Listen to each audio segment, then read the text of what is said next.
ஒண்ணு நீ இந்த கல்யாணத்துக்கு ஒத்துக்கணும், இல்லனா நான் என் உயிரை விடணும்.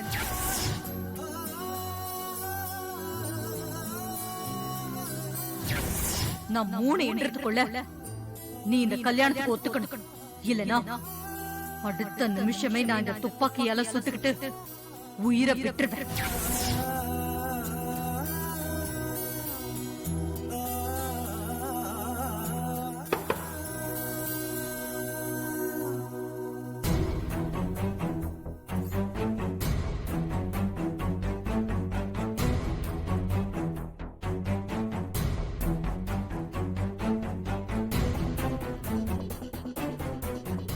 ரேவதி, மகேஷை நான் எதுவும் பண்ணல. அவன் காணாம போனதுக்கும் எனக்கும் எந்த சம்பந்தமும் இல்லை. ஆனா அந்த மகேஷ் நல்லவன் இல்லை. அவன் கேரக்டரே சரியில்லை. அவன் அண்ணி கூடவே அவனுக்கு தப்பான உறவு இருக்கு. இப்படிப்பட்டவனை நீ கல்யாணம் பண்ணிக்கிட்டா உன் வாழ்க்கை எப்படி நல்லா இருக்கும்? நீ சொன்னதுனால தான் அவன் நல்லவன் நினைச்சு உன் காதலுக்கு சப்போர்ட் பண்ண ஒத்துக்கிட்டேன். அவனை உனக்கு மாப்பிள்ளை ஆக்கிறதுக்கு நான் எல்லா வகையிலும் ட்ரை பண்ணேன். இன்னைக்கு நானே வந்து அவனை வேண்டான்னு சொல்றேன்னா உன் வாழ்க்கை நல்லா இருக்கணுன்றதுக்காக தான். அவன் சரியில்லை ரேவதி. உன் மூலமா கிடைக்கிற பணம், சொத்து பத்து, ஒரு வசதியான வாழ்க்கைக்காக தான் அவன் உன்னை கல்யாணம் பண்ணிக்கிறேன்னு சொல்லியிருக்கான்.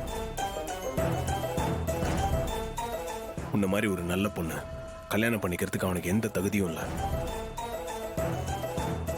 அவன் தப்பானவனு உன்கிட்ட ப்ரூவ் பண்ணி இந்த கல்யாணத்தை நிறுத்தணும்னு நினைச்சேனே தவிர சத்தியமா உன்னை கல்யாணம் பண்ணிக்கணும்னு நான் நினைக்கவே இல்லை.